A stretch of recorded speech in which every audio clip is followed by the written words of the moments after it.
Boa tarde a todos e todas. Hoje estamos recebendo o professor Rafael Nóbrega Araújo. Ele é professor efetivo do Departamento de História da Universidade Estadual da Paraíba, possui graduação em História pela Universidade Estadual da Paraíba, Campus 1, Campina Grande, foi bolsista de PIBIC, CNPq por 2 anos, foi bolsista de mestrado pelo Programa de Pós-Graduação em História da Universidade Federal de Campina Grande, na linha de pesquisa História Cultural das Práticas Educativas. Foi bolsista de doutorado do CNPq no Programa de Pós-Graduação em História da UFPE, na linha de pesquisa Relações de Poder, Sociedade e Ambiente, onde defendeu a tese A Megera Esquelética, uma história da luta contra a tuberculose em João Pessoa, indicada para publicação. Atuou como professor de História e Filosofia na educação básica, na rede privada de ensino do município de Campina Grande. É autor do livro O Terrível Flagelo da Humanidade, os discursos médicos higienistas no combate à sífilis na Paraíba, publicado pela editora É Manuscrito. Faz parte do grupo de estudo e pesquisa em História das Práticas da Saúde e das Doenças, cadastrado no Diretório de Grupos do CNPq, e do Núcleo de História e Linguagens Contemporâneas, vinculado à Universidade Estadual da Paraíba.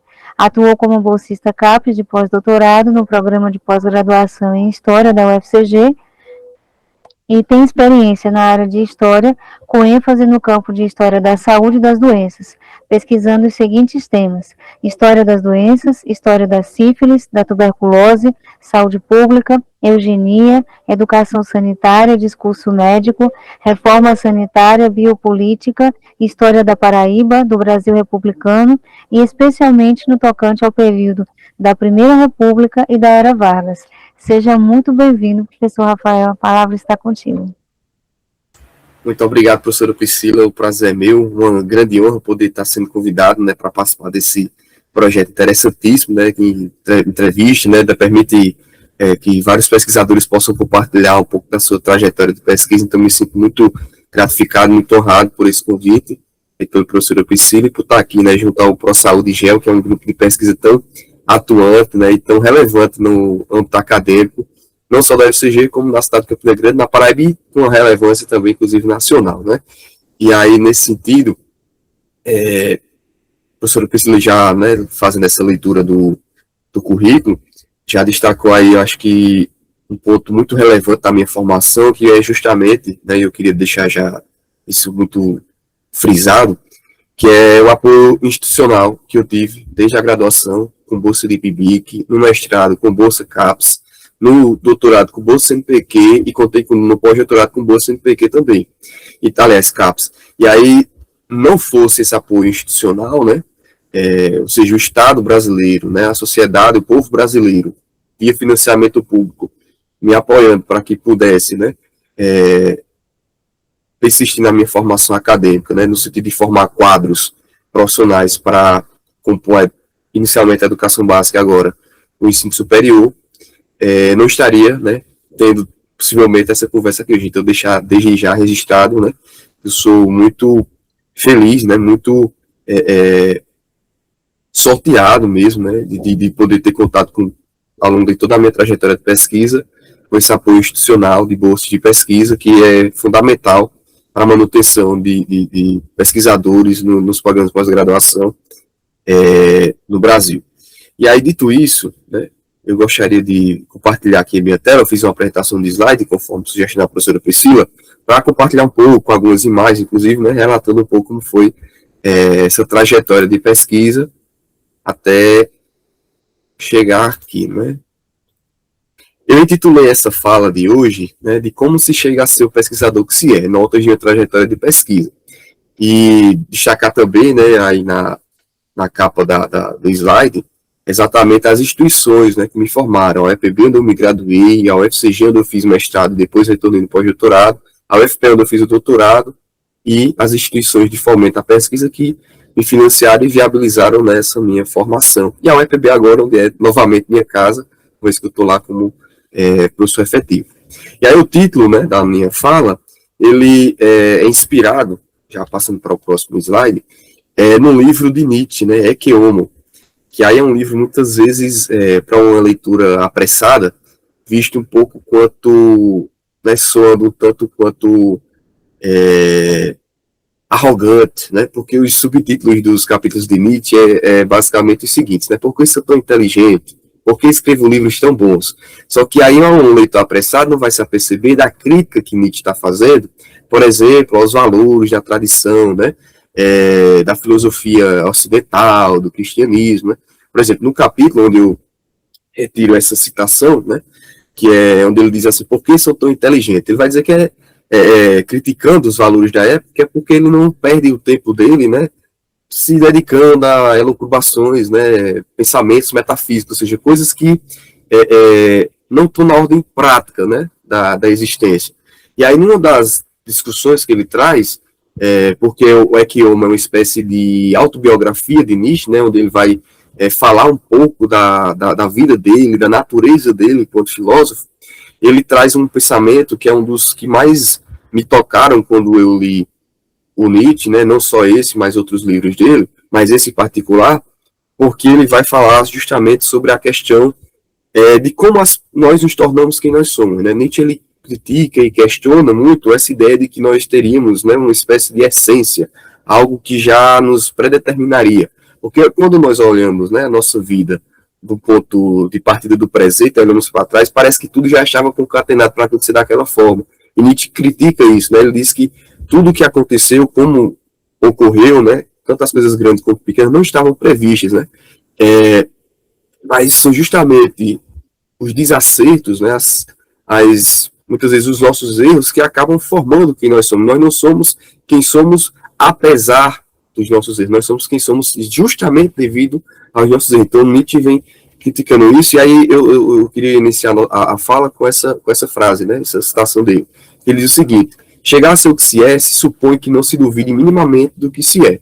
Desse ponto de vista, até mesmo os desacertos da vida têm seu sentido e seu valor próprios, precisamente como os descaminhos, os distanciamentos episódicos do caminho, as hesitações, os pudores, a seriedade dispensada à tarefa de quem se encontra da tarefa. Ou seja, ele está dizendo para a gente que tudo que nos acontece, né, tudo que nos passa, é exatamente aquilo que nos forma, né? E ele, ao concluir esse capítulo, ele encerra com um pensamento que vai ser o que ele chama de fórmula da grandeza do homem, né, para ele, que ele chama de amor fati, amor ao destino, que ele diz não querer nada de diferente, nem no passado, nem no presente, nem por toda a eternidade, né? Não idealizar a vida, né? Não idealizar a necessidade, mas amá-la, ou seja, aceitar as circunstâncias, sabe como elas aparecem, e fazer o melhor possível dentro daquelas circunstâncias, dentro daquela realidade.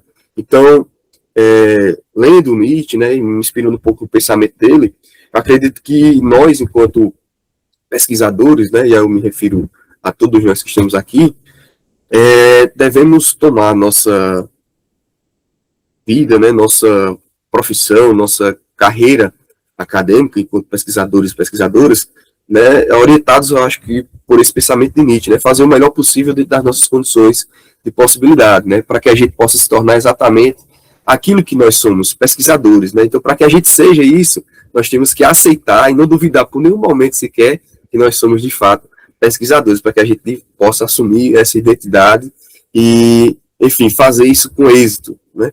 Com excelência.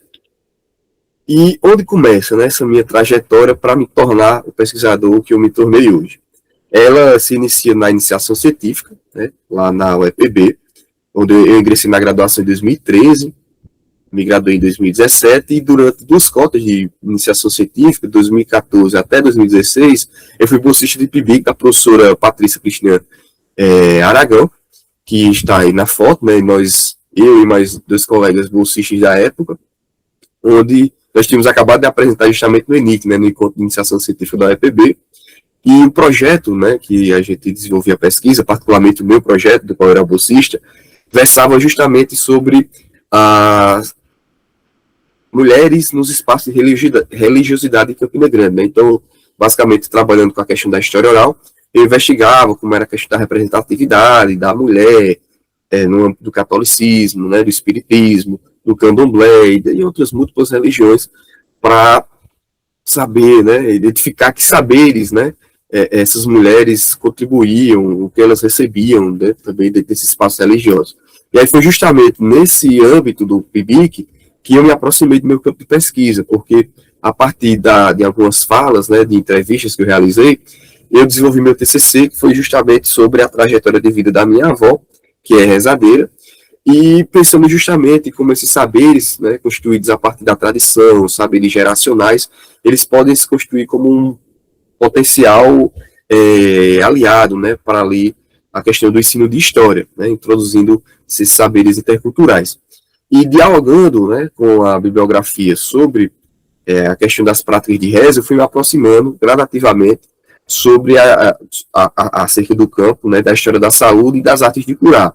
E foi justamente por ocasião da minha banca de TCC que o professor Azemar, que posteriormente me orientou no mestrado, sugeriu que eu fizesse a leitura, né, da tese de doutorado daquele que viria a ser meu futuro orientador no doutorado, né, o professor Carlos Alberto Miranda, que é o livro As Artes de Curar no Brasil e Colônia, que ele foi sugerido justamente como uma referência para eu aprofundar, né, sobre essa questão das artes de cura, o papel de benzedeiras, rezadeiras e outros tipos de curadores, que é uma história, né, de longa duração aqui no nosso país.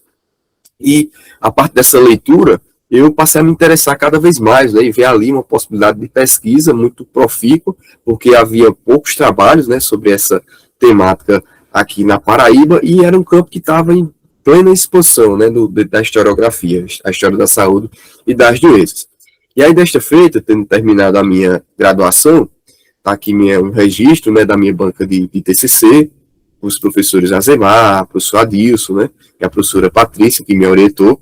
Eu ingressei, né, concomitantemente trabalhava na rede particular de ensino, como aluno especial, e é uma sugestão para quem ainda, né, os alunos que estão cursando a graduação, procurem, né, à medida que vocês forem se aproximando, né, do término do curso, se inteirar exatamente dos programas de pós-graduação, aqueles os quais vocês têm pretensão, né, de obter uma formação continuada, né, a atingir e almejar mais um degrau na formação acadêmica de vocês, para que dessa maneira, né, e atentos também à abertura de editais, chamadas para alunos especiais, vocês irem se aproximando, se avizinhando, né, irem entendendo como é que funciona a dinâmica do programa, as discussões, a ementa, né, das linhas de pesquisa, o que é que os professores estão pesquisando, o que é que eles estão orientando. Isso é uma forma muito interessante e produtiva, né, para jovens pesquisadores ingressarem na pós-graduação. E para quem ainda está na graduação, né, se for o caso de alguém que esteja nos ouvindo, é interessante também buscar se aproximar de professores, né, que tenham projetos de pesquisa, de iniciação científica. Eu cheguei à iniciação científica via projeto extensionista, né? A partir do projeto de extensão da professora Patrícia, né? Ela me convidou para o PIBIC e aí ingressei. E depois do PIBIC, que é justamente esse processo que é muito importante na formação de graduandos e graduandas, que é a iniciação à ciência, né? A iniciação à pesquisa científica, eu pude justamente passar a compreender como é que funcionava, né, a questão da pesquisa no âmbito acadêmico, né, entender a importância de a gente ter um currículo Lattes, né, como Priscila sempre faz, né, a professora Priscila sempre destaca nos cursos, né, a importância da gente manter o currículo Lattes atualizado, que é aquela nossa identidade enquanto pesquisadores e pesquisadoras, né, e aquilo ali, né, a iniciação científica vai abrindo para a gente horizontes, né. E diante dessa perspectiva, uma vez concluída a graduação, ingressei como aluno especial na disciplina ministrada pelo professor Azemar, na linha de pesquisa de História Cultural das Práticas Educativas, a linha 3, e essa disciplina, né, ela estava intitulada Tópico Especial em Práticas Educativas do Corpo, da Saúde e da Doença. Eu tive contato, né, com bibliografias, com leituras, né, a possibilidade também de pesquisar em arquivos, porque o professor Azemar sempre sugeria documentos, né, onde a gente encontrar isso nos arquivos, e que foram 5, 6 meses ali, né, um semestre da pós-graduação, que para mim foi fundamental na minha formação acadêmica. E aí, diante dessa disciplina, né, foi onde eu cheguei ao meu tema de pesquisa, né, e eu brinco dizendo que foi uma leitura que me levou a outras leituras. Um dos livros que compõe a bibliografia da disciplina do professor Azemar era o livro de Susan Sontag, A Doença como Metáfora, que numa edição posterior foi acrescido de um outro ensaio da mesma autora, que é a AIDS e suas metáforas. Né? Ela escreve nos anos 80, depois da epidemia de HIV. E Susan Sontag, ela vai trabalhar basicamente nesse livro a ideia da doença como uma metáfora, que foi algo que nunca me passou pela cabeça a possibilidade da gente lidar com a doença como uma espécie de metáfora, né, uma figura de linguagem. Então, o título por si só do livro me chamou muita atenção. E à medida que eu fui lendo, e o diálogo que ela faz muito intenso com a literatura, para evidenciar justamente o que ela está chamando de doença como metáfora, foi me encantando e me apaixonando em relação a essa discussão que era trazida pelo livro. E ela afirma o seguinte: nada é mais punitivo do que dar sentido a uma doença. Invariavelmente, tal sentido é de cunho moralista. E ela continua: qualquer doença importante, cuja casualidade seja tenebrosa, tende a ser saturada de significação. Né? Foram se atribuídos vários sentidos a essa doença. Primeiro, os objetos de pavor mais profundo, decomposição, decadência, contaminação, anomia, fraqueza, identificam-se com a doença. A doença em si torna-se uma metáfora, ou seja, ela vai passar a designar não mais o quadro clínico, né? Ela vai passar a designar os sinais que vão corresponder àquele quadro clínico, a fraqueza, a decadência do corpo, enfim. Então a doença, ela, por si só, o próprio nome já é uma metáfora. Então, em seguida, o nome da doença, ou seja, usando-a como metáfora, esse horror é imposto a outras coisas, a doença torna-se adjetiva, né? Então, no primeiro exemplo, a gente pode pensar, né, na descrição que é feita, por exemplo, por um médico, né, chamado Benjamin Israeli, que é aliás, Ismael Israeli, que era um médico judeu que vivia na Península Ibérica, ali por volta do século VIII, século IX, em Al-Andalus, e ele faz uma descrição física, né, do que seria o quadro da tuberculose. E ele caracteriza a doença como sendo uma doença que macerava o corpo, né, deixava o corpo destruído, com o aspecto de uma pedra, uma madeira que ficava muito tempo, né, sob o sol, e ela ia se destruindo, se decompondo. Então, o próprio nome da doença vai ser uma coisa que vai identificar essa metáfora, né, da decomposição, da fraqueza. A própria doença em si já é uma metáfora, o nome, né? Vai identificar com esses sinais. E no outro sentido, a doença empregada como um adjetivo negativo, a gente pode pensar, por exemplo, exemplos lá da Alemanha nazista. Né? Hitler se referia aos judeus como sendo a sífilis da Alemanha. Ou a gente pode pensar hoje, né, metáforas do Brasil, como, por exemplo, a corrupção é o câncer do Brasil. Ou seja, é você empregar a doença com esse sentido, né, negativo, e impor esse sentido negativo a outras coisas. Então, essa ideia de doença como metáfora foi uma coisa que me chamou muita atenção. E ela, no livro, ela faz um diálogo com a literatura, trazendo diversos exemplos de personagens, de autores clássicos da literatura, que foram me envolvendo de uma maneira muito interessante. E uma das metáforas que ela trouxe me chamou muita atenção, porque, veja, a sífilis, né, que é um dos temas que eu estudei no meu mestrado, que foi o tema da minha dissertação, é uma doença que é sexualmente transmissível, hoje em dia é classificada como IST, e que durante muito tempo, né, hoje em dia pouca gente tem noção, né, do que foi a sífilis na primeira metade do século passado. Inclusive tem tido um crescimento muito grande de casos recentemente, exatamente por conta dessa falta de conhecimento da doença. Mas, por se tratar de doença sexualmente transmissível, partia-se do entendimento, né, de que a doença ela era algo vergonhoso, né, por estar associada a questões relativas ao sexo. Mas, num dos livros citados por Susan Sontag, e aí isso me surpreendeu grandemente, ela faz referência à seguinte obra, né, do escritor alemão Thomas Mann, que é Dr. Fausto. E o mote, basicamente, desse livro, inspirado, inclusive, na vida de Friedrich Nietzsche, que indicam alguns biógrafos, sofria de sífilis, certo? Que ele contraiu ainda na sua juventude. E a própria trajetória do personagem do livro, Adrian Leverkusen, acaba se confundindo com vários momentos, né, da própria biografia de Nietzsche. Um jovem, né, Nietzsche, que tinha um pai que era luterano, pastor da igreja, assim como Adrian Leverkusen. Inicialmente, a carreira de Adrian Leverkusen era para ser pastor luterano, né? Ele cursou teologia, Nietzsche igualmente, mas depois ele vai para a filologia e depois para a filosofia. E ele tem uma carreira muito breve, tanto Nietzsche quanto Adrian Leverkusen, né? Ele passa alguns anos ali numa produção muito grande, e depois Nietzsche, ele, devido a consequências neurológicas de sífilis, né? Uma vez que a bactéria, quando ela se instala no sistema nervoso central, na fase chamada neurosífilis, ela provoca, entre outras coisas, paralisia, e aí Nietzsche ficou, né, paralisado pelo resto da vida dele, quando ele foi acometido por essa crise de paralisia, em de 1889, vindo a falecer 11 anos depois. E isso acontece também com Adrian Leverkusen, que é o compositor fictício que inspira o Thomas Mann a escrever esse livro. E a ideia do livro é basicamente o seguinte, que para poder esse compositor Adrian Leverkusen se tornar um músico inigualável, produzir uma música única e que não tivesse qualquer paralelo na história, ele teve que vender sua alma a uma figura diabólica, Mefistófeles, que os termos desse pacto estavam conformados na infecção sifilítica. Então, o Adrian Leverkusen tem que estabelecer um intercurso sexual com uma prostituta na cidade de Munique, na Alemanha, chamada Esmeralda. Ele contrai a sífilis, e os termos do pacto é que a bactéria fique instalada exclusivamente no cérebro dele, no seu sistema nervoso central. E aí por que disso, né? E aí a Susan Sontag explica no livro dela, depois eu fui lendo Thomas Mann, né?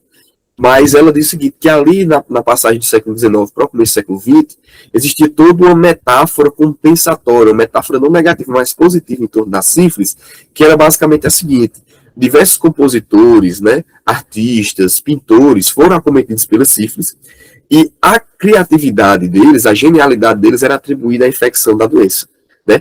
Dizia-se que no torpor da febre sifilítica, eles produziam coisas que ninguém mais produziria, justamente devido à doença. Então, por exemplo, Beethoven, né? Schubert, compositores alemães, né? Baudelaire, grande poeta, escritor francês, Paul Gauguin, certo? Pintor, e vários outros artistas foram acometidos pela sífilis e se atribuía, né?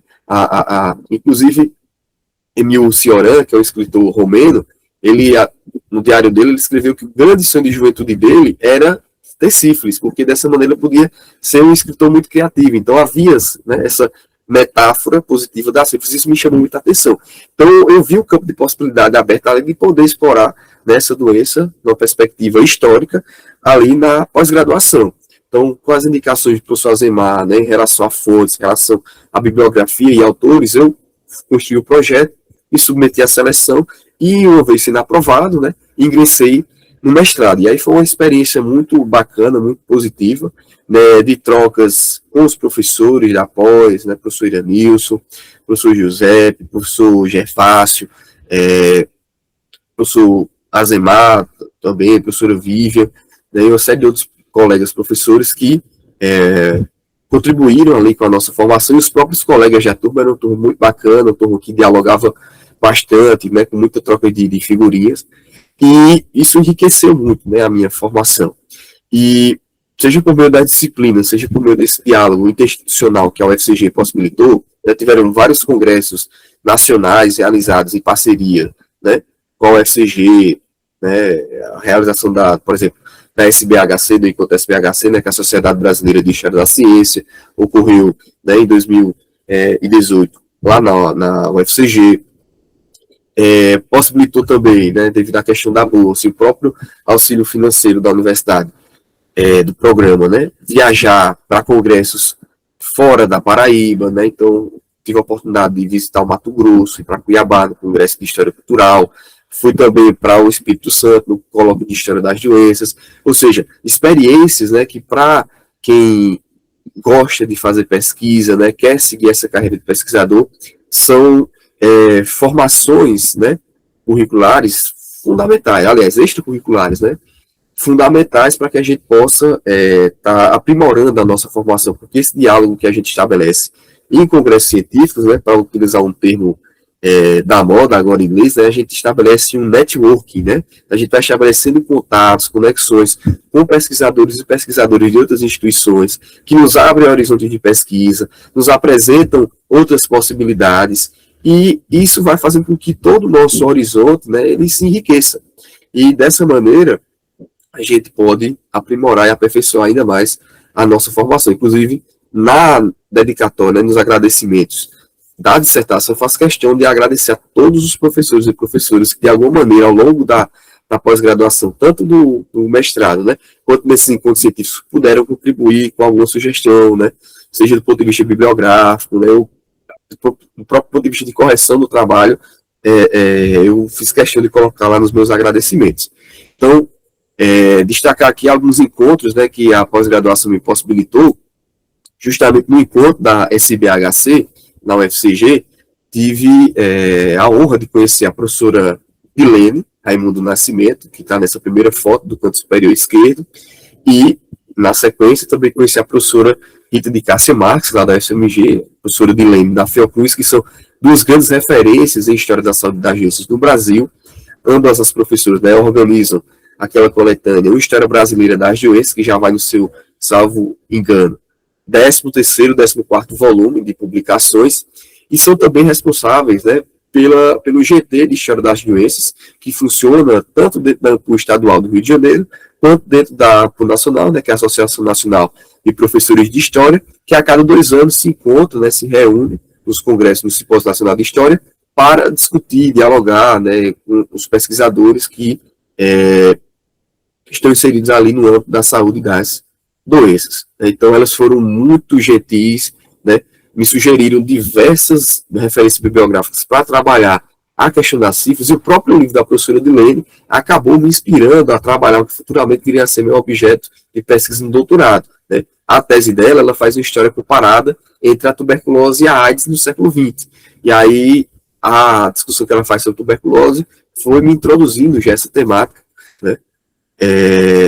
E aí destaque também a participação em outros 3 congressos, né, que foram possíveis ali ao longo da pós-graduação, o de Cuiabá, né, o Simpósio Nacional de História Cultural, organizado pela professora Rosângela Patriota, também do GT de História Cultural da ANPU, o próprio colóquio de História das Doenças, que ocorre anualmente em Vitória do Espírito Santo, inclusive uma sugestão, né, para os pesquisadores aqui do ProSaúde Gel. As inscrições estão abertas, aceita trabalhos para apresentação, né, de forma remota, né, as apresentações. As mesas ocorrem lá, né, mas o evento ele é transmitido de forma híbrida para quem se inscreve online, então pode se apresentar e pode acompanhar as atividades online. E também a Semana Nacional de História, que ocorre na nossa vizinha, né, lá em Cajazeiras, o campus da UFCG. A pesquisa também, né, do mestrado possibilitou com que eu pudesse me tornar uma figura que eu admirava muito na graduação, em que poucas vezes a gente tem a oportunidade, né, devido às limitações físicas da própria universidade, acessar, né, que são os arquivos. Então, ter aquela figura, né, do historiador de arquivo, que é aquele historiador que vive, né, nos arquivos, enfurnado ali na procura de informações, de documentos antigos e tudo mais. E foi uma experiência que para mim foi muito enriquecedora, né, poder, graças à bolsa do mestrado, contar com uma dedicação exclusiva à pesquisa, o que me possibilitou me deslocar até João Pessoa, né, realizar pesquisa nos arquivos, passar dias, horas a fio dentro do arquivo, né, da sala do arquivo, na hemeroteca, pesquisando em jornais, pesquisando em relatórios, para que eu pudesse, né, compor o meu cabedal de documentos, né, e selecionar as fontes que eu utilizaria na minha pesquisa. Então, à medida em que eu fui, né, também tendo contato com essas fontes, eu também fui construindo meu objeto de pesquisa. Então, a própria experiência de pesquisa foi me ajudando a formular meu objeto, né, foi me ajudando a formular ali o meu problema de pesquisa que eu explorei na dissertação. E, por orientação de Azemar, professor Azemar, eu já, ao longo da pesquisa do mestrado, no contato com a documentação, já fui pensando em algum tema que pudesse me servir para um futuro doutorado. Então, tudo que aparecia de informações relevantes que envolvesse saúde e doença nos jornais, eu já digitalizava, já anotava aquela informação, para que eventualmente eu pudesse voltar a consultar e ter disponível aquela informação para que futuramente, né, num projeto de mestrado, eu pudesse contar com aquela documentação, porque, tendo em vista as circunstâncias, né, que eu estava com bolsa, ninguém sabia se futuramente iria ter bolsa, se não ia ter, como é que ia ser o tempo de pesquisa. Então, aproveitei também 2 anos de pesquisa do mestrado para já adiantar muita coisa que eu utilizei no doutorado. né? Então, a gente tem que aproveitar as oportunidades que vão aparecendo para ganhar tempo, né? É muito importante a gente conseguir dar esse pulo do gato, né? Para aproveitar as brechas, né? Aproveitar as circunstâncias que a pós-graduação oferece e que a gente pode, né, se valer delas para nosso crescimento profissional. Pude conhecer também diversos arquivos, né, na Paraíba toda. Eu fui em arquivos em João Pessoa, fui em arquivos aqui em Campina Grande, fui em arquivos em Cajazeira, né? Então, assim, foi uma experiência fantástica, né? Porque conhecendo esses acervos, isso, enquanto formação profissional, acaba me gabaritando, me qualificando para que eu possa desenvolver pesquisas para além do meu tema, ou seja, para além de sífilis, tuberculose, história da saúde das doenças. Então, sabendo o que é que tem de acervo nesses arquivos, eu posso ir lá pesquisar sobre qualquer outro assunto que envolva a história da Paraíba e que contenha informações desses acervos. Então, fui no Instituto Histórico e Geográfico da Paraíba, né?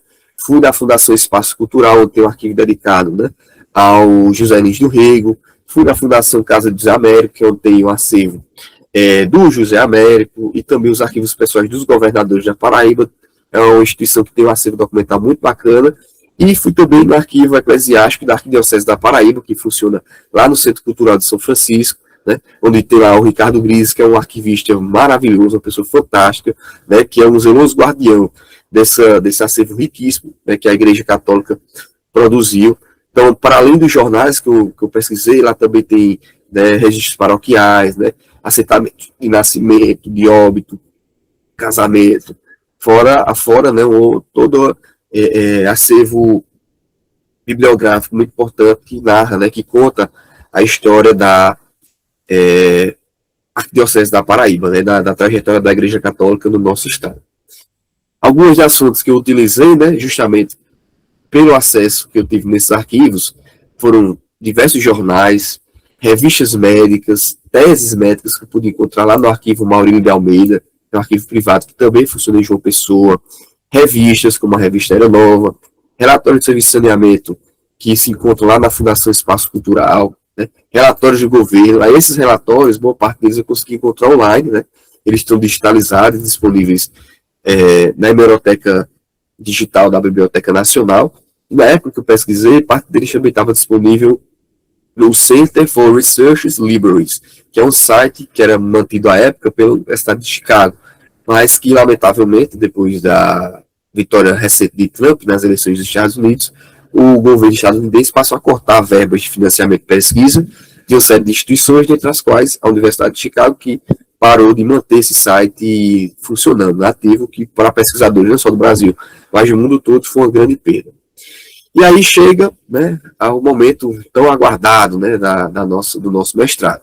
Então, o meu problema de pesquisa, quando eu estava estudando no mestrado, a sífilis, era basicamente perceber, ali, me desculpem, a garganta, só beber água aqui. Inclusive, quando conversando com um colega, eu disse que estava fazendo, né, mestrado na linha de pesquisa de história cultural das práticas educativas, ele olhou para mim e disse, mas Rafael, como assim?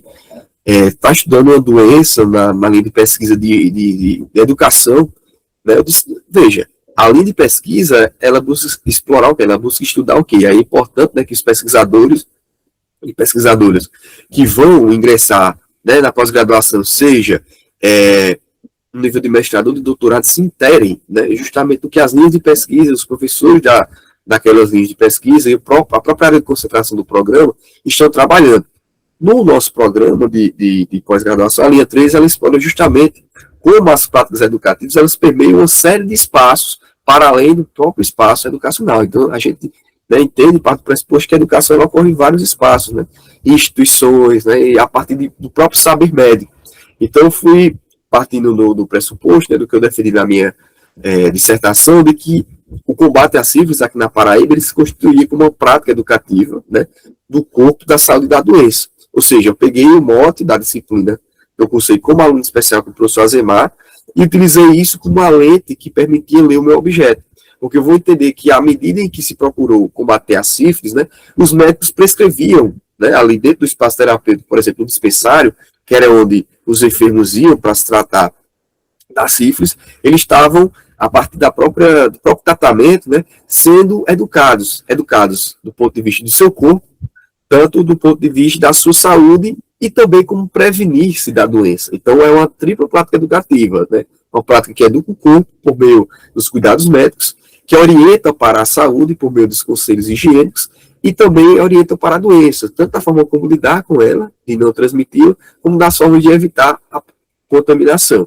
Então, trabalhando com essa tripla lente, né, de perceber os discursos médicos e o combate à sífilis na Paraíba como práticas educativas, eu fui percebendo como foi se gestando, né, pedagogias do corpo ali, por esses discursos, né, instâncias médicas a respeito do combate à sífilis aqui na Paraíba. Então, eles dirigiam conselhos higiênicos, tanto no dispensário quanto em panfletos que eram distribuídos, na imprensa, escrita, né, e isso constituía também práticas educativas. E o próprio tratamento direcionado lá pelo médico ao doente no dispensário servia também como essa ferramenta de educação, né? Educação do ponto de vista higiênico.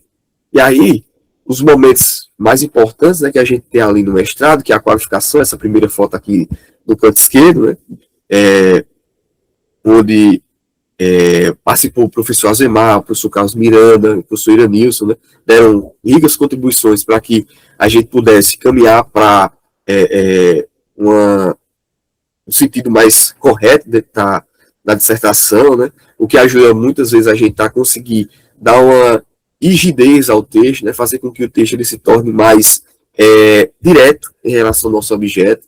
Muitas vezes a gente quer dar conta na dissertação de falar, da história, de tudo, né, e acaba deixando nosso objeto só para o final. Então, uma coisa que eu aprendi no mestrado com os professores, né, especialmente Iranilson, né, Azemar, Carlos Miranda, foi justamente trazer logo o objeto da gente, né, e historicizando isso ao longo da dissertação de aula com outros autores. E, por fim, né, a foto ali registrando a defesa, né, o retrato de um corpo de um pesquisador bem mais magro, né, parece que a gente vai ganhando um pouquinho mais de carne ao longo do tempo, e foi, assim, muito importante. E nesse momento, né, da defesa, já visando também o doutorado, eu convidei com o aval do professor Azemar, para a minha banca de defesa, o professor Carlos Miranda, né, que é uma referência em história das doenças aqui no Nordeste do Brasil, né, e que estava justamente num doutorado que eu almejava fazer, que era da UFPE, né, aqui na Paraíba a gente ainda não contava à época com um doutorado, como nós temos hoje na UFPB, então a gente só tinha opções de estados vizinhos, né, pensar na viabilidade financeira de fazer esses doutorados, ou em Natal ou em Recife. E aí Recife era a escolha mais óbvia, assim, mais natural. Então, eu havia conhecido o professor Carlos Miranda num congresso, justamente promovido também pela UFCG, o CONAPESC, né, na época o professor Azemar Iranilson participava da organização. Conheci o professor Carlos Miranda e já imediatamente, né, com a volta do professor Azemar, aqui o convite visando exatamente uma eventual orientação deles, se caso aprovado, né, na seleção de doutorado. O que acabou dando certo. Inclusive, o professor Carlos Miranda fez um convite público, né, que foi justamente o que acabou acontecendo. Posteriormente, eu volto para esse slide na sequência, que foi para subir a Montanha Mágica, né, que era um outro livro de Thomas Mann. Como o livro de Thomas Mann, o Dr. Fausto, me inspirou a fazer a pesquisa da sífilis, Carlos Miranda, né, me convidou e me desafiou a ler A Montanha Mágica, que é um livro de mais de 900 páginas, que narra a história de um recém-formado engenheiro alemão, que numa visita que deveria durar 3 semanas a um primo doente num sanatório para tuberculose nos Alpes Suíços, acaba passando muito tempo lá em cima, porque ele próprio acaba se descobrindo doente, e é uma experiência assim, de leitura transcendental, que foi um livro que eu li justamente no momento do isolamento da pandemia. Então, à medida que nós estávamos no isolamento social, eu estava isolado duplamente, né? Porque além de estar fisicamente isolado devido à pandemia, eu estava fisicamente isolado devido aliás, né, metaforicamente isolado junto com os tuberculosos da Montanha Mágica de Thomas Mann, que também me inspirou a produzir o projeto para o doutorado e que eventualmente me permitiu acessar o doutorado da UFPE.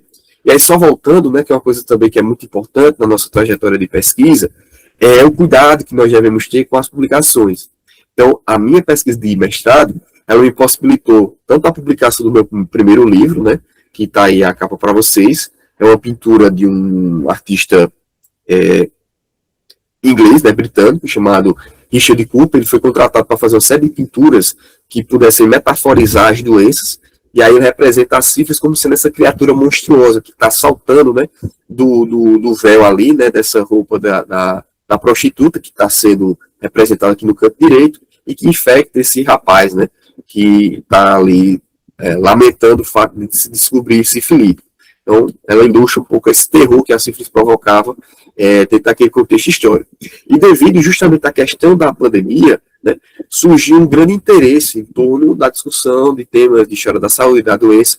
Então, quase todas as revistas estavam lançando dossiês, né, sobre o tema. Então, aproveitei as circunstâncias favoráveis e fui, né, fazendo adaptações do texto da minha dissertação e saí publicando, né? Eu consegui publicar entre 2019 e 2022, né? Basicamente no período da pandemia, 9 artigos em revistas científicas, né?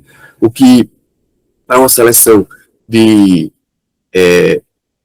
doutorado posteriormente e para seleções de concurso também é muito importante, porque isso vai pontuando, né, a nossa produção. Então, na medida do possível, né, os jovens pesquisadores que estão iniciando sua formação, é importante também ficar de olho nessas publicações, porque tanto vai contar para vocês, né, na sua trajetória de pesquisa, pontuando, né, quando, na trajetória posterior de vocês, quanto vai somar, também vai agregar para o próprio programa de pós-graduação. Então, temas dos mais variados, eu fui recortando, eu vou me alongar mais por aqui, e lendo exatamente o livro, né, eu também cheguei a uma outra metáfora que encontrei a ilustração exatamente na pintura também do mesmo artista, o Richard Cooper, sobre a tuberculose, que ele vai se referir, né, à tuberculose, representar a doença, através, né, dessa moça que está deitada no espaldar, uma espécie de instância climática, né, lembrando um sanatório, numa região montanhosa, de lagos,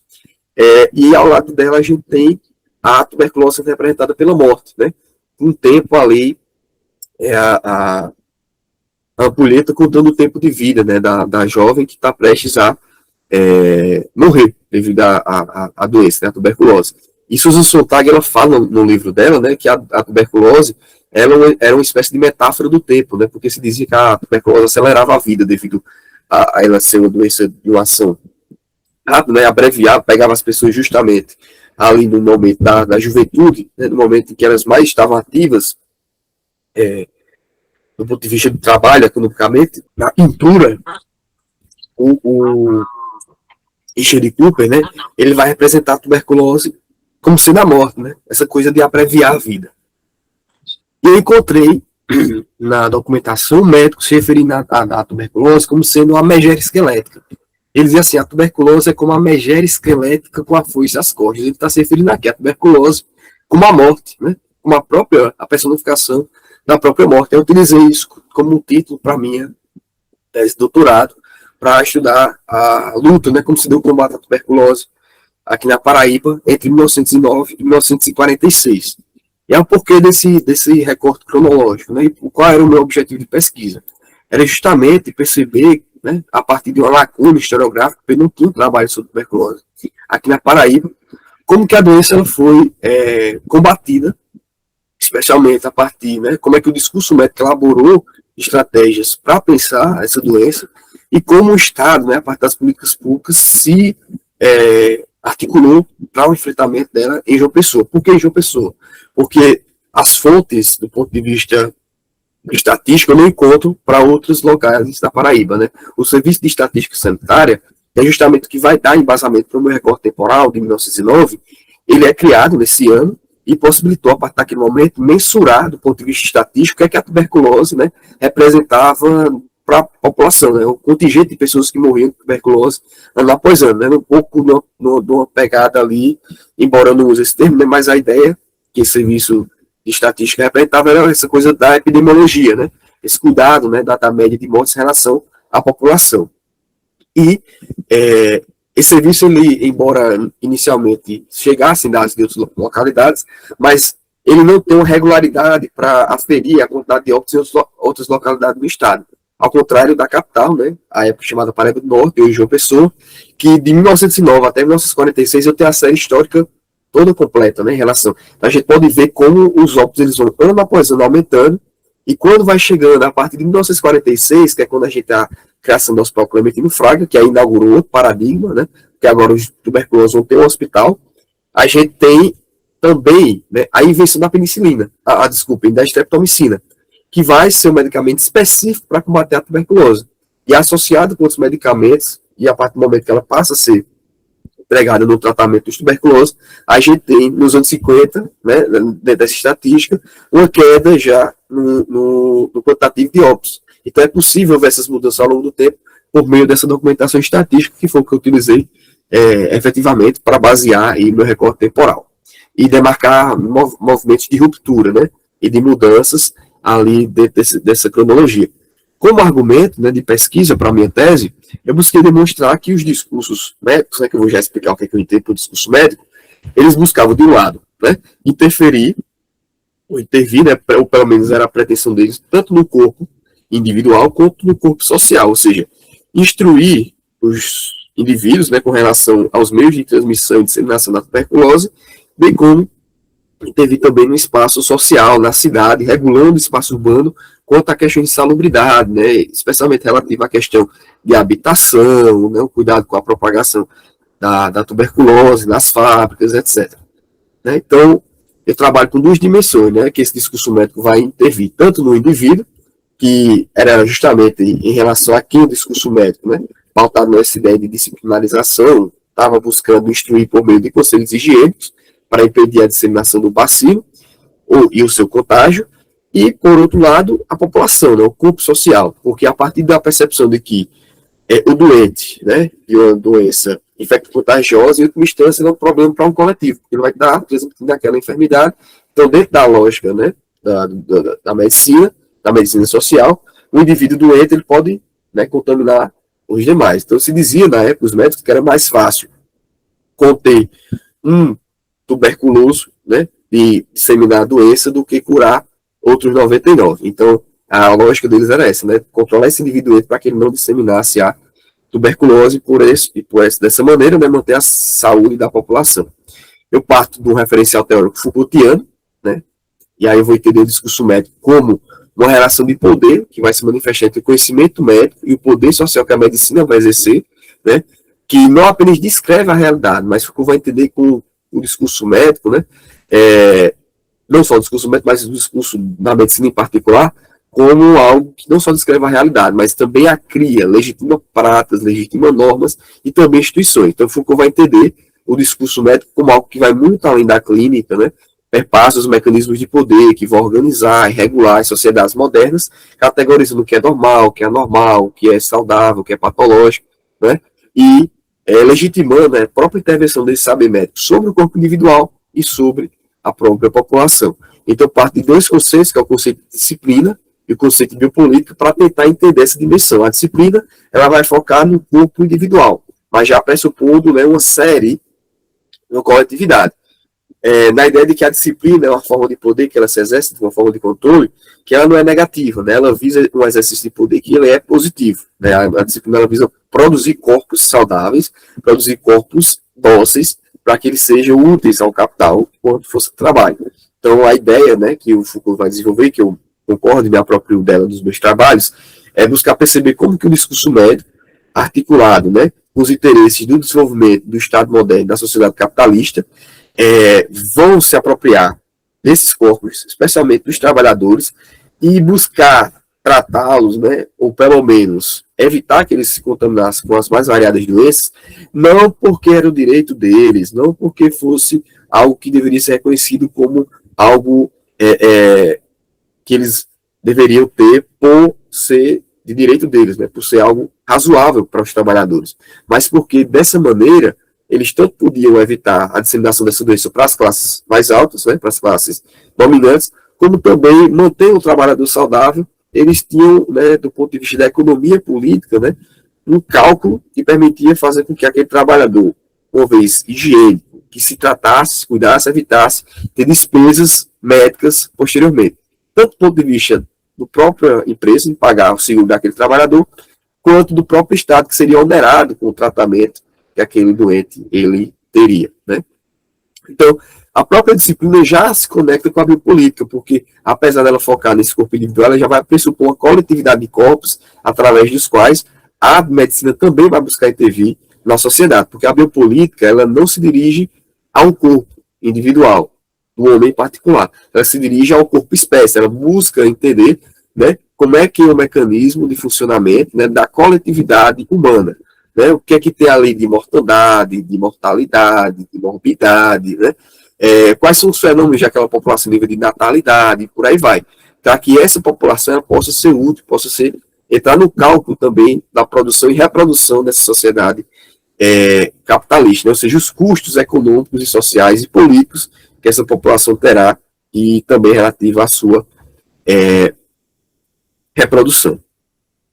Então, dando sequência, só para exemplificar, né, o que Foucault chama dessa tecnologia disciplinar, o adestramento do corpo, né, visa essa questão do controle, aumentar as aptidões físicas, né, um poder positivo e não negativo, visa aumentar o seu uso econômico, enquanto se enfraquece o engajamento político dos indivíduos, e do outro lado a tecnologia de segurança, né, que é justamente essa nossa da biopolítica, que foca no corpo coletivo, comunidade biológica independente, que vai, né, estar preocupado com os fenômenos que são próprios dessa população, nascimento, mortalidade, morbidade, enfim, taxa de fecundidade, são outros elementos que também entram.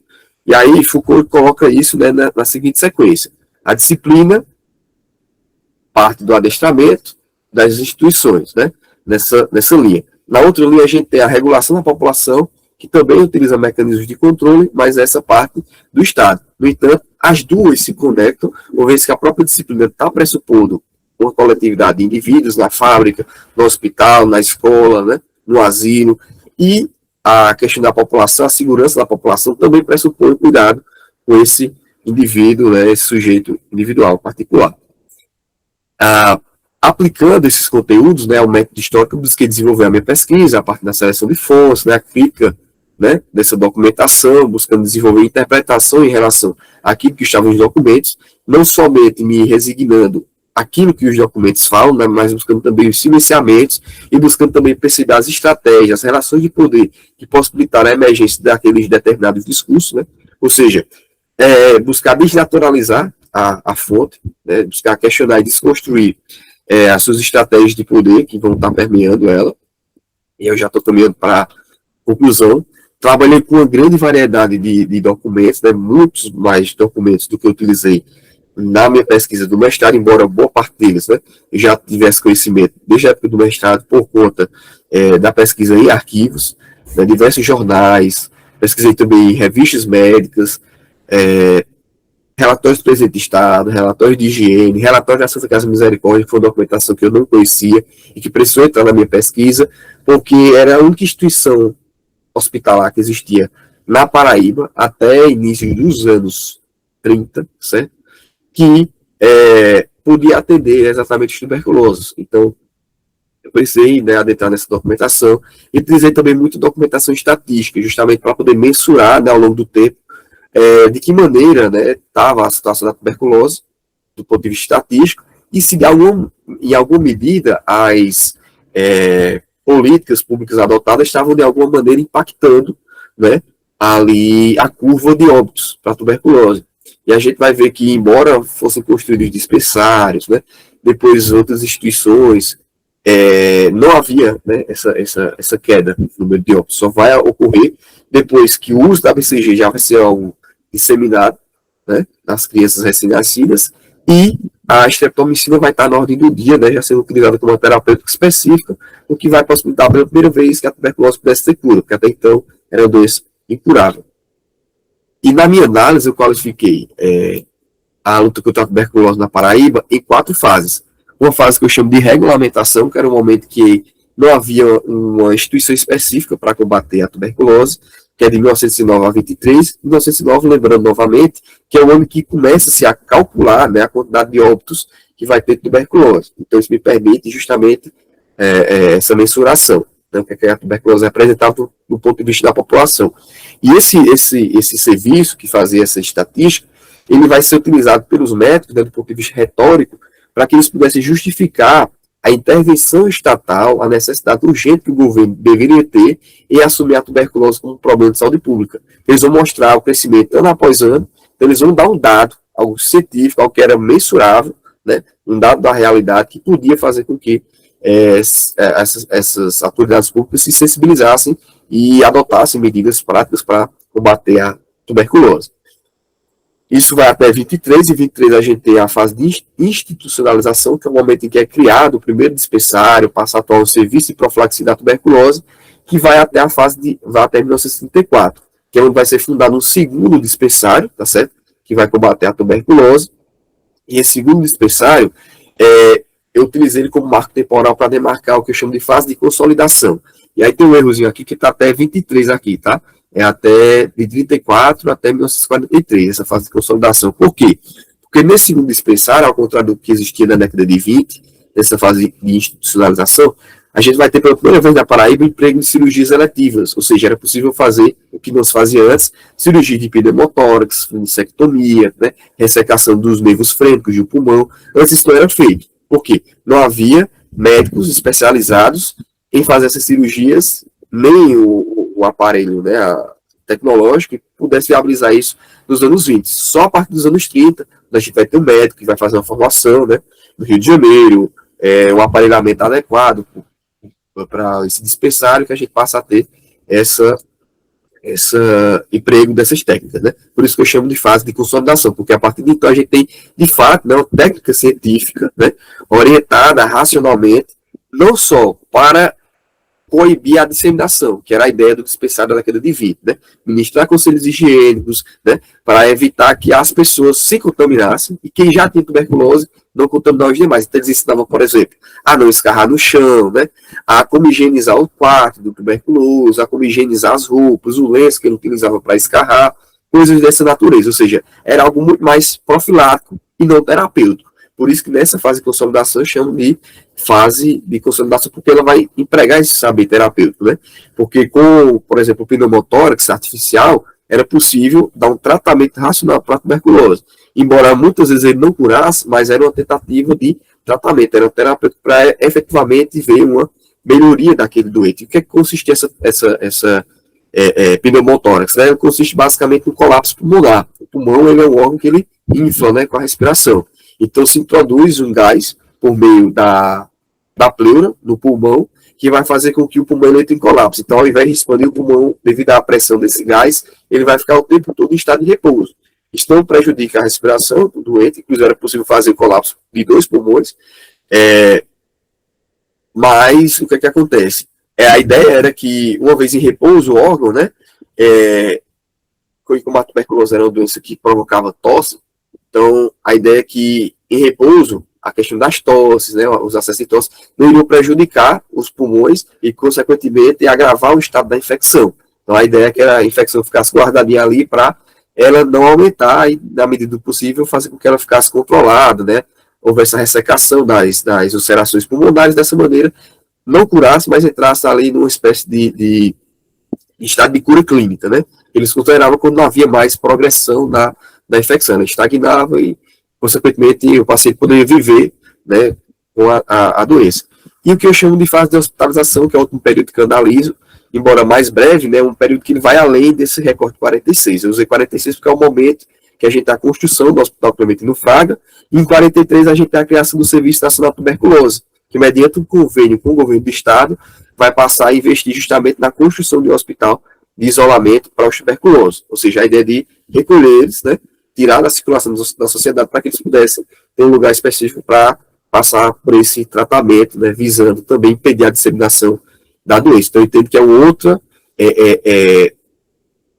discussão, né, um outro paradigma, porque a gente sai do tratamento profilático, tratamento terapêutico, e vai para a hospitalização. Então, eu só introduzo isso ali na tese, né, mostrando as mudanças que vão ocorrer, mas aí fica agora para outras pesquisas explorar o que é que se deu na sequência. E registro aqui, né, o momento da defesa da tese, e deixar também aqui registrado meu agradecimento a essa figura incrível que foi o professor Carlos Miranda, foi um grande amigo, assim, muito além de orientador, e eu tive a sorte também na minha formação, enquanto pesquisador, de contar com orientadores que foram fantásticos, a professora Patrícia na graduação, Azemar no mestrado e Carlos Miranda no doutorado, né, que contribuíram largamente, sim, para a minha formação. E agora, né, na trajetória ulterior, justamente após o término do doutorado, pude ingressar, né, como bolsista do pós-doc no PPGH da UFCG, que foi uma experiência muito bacana. Esse estágio pós-doutoral me possibilitou ganhar experiência lecionando no ensino superior, ter contato com as linhas de pesquisa mais de perto, né, lidar também com os projetos dos nossos alunos de pós-graduação e, concomitante, né, estava no processo ali de término do doutorado, após a qualificação, me submeti ao concurso, né, público para professor efetivo do Departamento de História da UEPB e consegui a efetivação. Está aí o registro, né, do ano passado, quando eu assumi o cargo no finalzinho no comecinho de agosto, certo? Então, diante dessa trajetória, né, lembrando novamente a Nietzsche, a gente se torna um pesquisador que é mediante as circunstâncias e o que a gente faz dela e o que elas também fazem da gente, né, buscando sempre fazer o melhor possível dentro das nossas possibilidades. Então é isso, né? Acho que não me estendi, acho que eu cravei mais ou menos uma hora aqui, viu, professora Priscila? E agradeço a atenção de vocês, para mim é uma honra poder contribuir com o ProSaúde Gel. É isso. Parabéns pela palestra. É uma coisa assim que eu queria ressaltar, foi essa leveza, né, que você trouxe e ao mesmo tempo a densidade que você trouxe, né, em relação à tua trajetória. E uma coisa assim também que me chama a atenção, né, porque você traz exatamente uma coisa que eu falo, né, na disciplina de metodologia do trabalho científico, é você ter uma vida profissional propositiva, né, então você demonstrou em vários momentos, né, essa questão de ter uma meta, seguir essa meta e cumprir, né, cada etapa. Então você teve a questão do apoio institucional, teve a questão de buscar, né, já pós-graduação em professores que podiam orientar, então houve uma proposição nesse sentido, você realmente estava com esse objetivo, e eventos científicos, fazer networking, questão das publicações, né, já pensando na pontuação para doutorado, para concurso, né, então são coisas assim que realmente é difícil ocorrer, mas a gente vê que quando a pessoa consegue cumprir, o que eu vi, né, pelo menos o pouco que eu te conheci, Rafael, você muito jovem conseguiu atingir objetivos que as pessoas às vezes conseguem uns 10 anos depois, né, se a gente for considerar toda a formação, né, isso aí é uma coisa que eu queria te perguntar, né, isso tudo foi para poder te fazer a primeira pergunta. Você teve uma orientação ou você foi descobrindo, né, essa maneira de lidar com a vida? Assim, eu tenho uma sorte muito grande, né? De ter uma espécie de assessoramento, porque minha tia era professora, né? Professora Rebela, professora lá de Guarabira. Então ela sempre teve essa preocupação de estar, né? Embora ela, do ponto de vista prático, ela nunca tenha intervido, assim, na minha formação, ela sempre me deixou muito à vontade para seguir a minha carreira, mas ela sempre dava muitos toques, né? Do que fazer, o passo a passo do que era mais importante, né? Enfim, já dar essas orientações de terminando a graduação, já procurar o mestrado, perto de terminar o mestrado, já estar olhando para o doutorado para aproveitar justamente essa questão do tempo. Então, foi muito importante, né? Essa espécie de assessoramento privado, né, no seu familiar que eu tive, né? E aí, inclusive, foi uma coisa também do concurso que ela queria que eu fizesse concurso para Guarabira, né? E aí eu disse, não quero, porque para não ficar essa coisa, né? Porque ela era minha tia e tudo mais. Eu fiz concurso para Campina e acabou justamente funcionando, dando certo. Mas ela sempre teve muito isso, né? De ser uma espécie de segunda mãe, e aí o fato dela estar na universidade sempre me aconselhava, né? No que seguir. E meus próprios orientadores, né? A professora Patrícia, Azemar e Carlos Miranda, eles sempre foram muito assertivos, assim, no que eu deveria fazer. Então, eu digo, Rafael, se você caminhar por aqui, dá mais certo para você, né? Então, sempre busquei ouvir muitos conselhos também dos meus orientadores, mas o fato de ter minha tia, né, sempre dando esses conselhos foi, assim, fundamental, né? Ou seja, algo que perpassa a questão meramente acadêmica, porque vem de uma formação familiar, né, esse direcionamento que teve também. Então, acho que isso foi, assim, fundamental, né? Então, parabéns pela oportunidade, né, em termos de ambiente familiar, mas também por ter obedecido, né, porque não é todo mundo que segue os conselhos. Agora, gente, eu queria abrir para alguma pergunta, alguma colocação que vocês tenham, fica à vontade. Não, silêncio total. Então, mais uma vez eu quero te agradecer, professor Rafael, se quiser falar alguma coisa assim para finalizar, fica à vontade. Tá certo? Só agradecer mais uma vez, Priscila, ao convite, né? Para mim é uma grande alegria poder estar falando da pesquisa, saudar quem ficou, né, até aqui, né? Mariane, Thaís, Clara, Gustavo, né? João Gabriel, tá certo? Agradecer a vocês. E para mim é uma alegria, né, poder estar compartilhando essa trajetória e dizer assim que acreditem no sonho de vocês, né? Busquem, estabeleçam, como a Priscila, né, mencionou, a meta e façam o possível, né, para conseguir. E aí eu acho que o mais importante, né, claro que eu contei com muita sorte, né, de ter bolsa em todos os níveis, né, ter alguém em casa que pudesse me dar esses conselhos, dessas orientações, mas é preciso também que a gente possa ser assertivo, ou seja, que a gente tenha proatividade, que não adianta ter todas essas coisas de mão beijada e não fazer um esforço no sentido de obtê-las, né. Então, eu busquei se prezar um pouco isso, valorizar essas oportunidades, as chances que me foram dadas. Eu acho que, olhando para trás, né, eu acho que eu consegui obter êxito nesse aproveitamento. E acho que, nesse sentido, creio que, embora seja uma coisa muito pedante, né, eu acho que ficar vendendo exemplo assim não é algo muito edificante.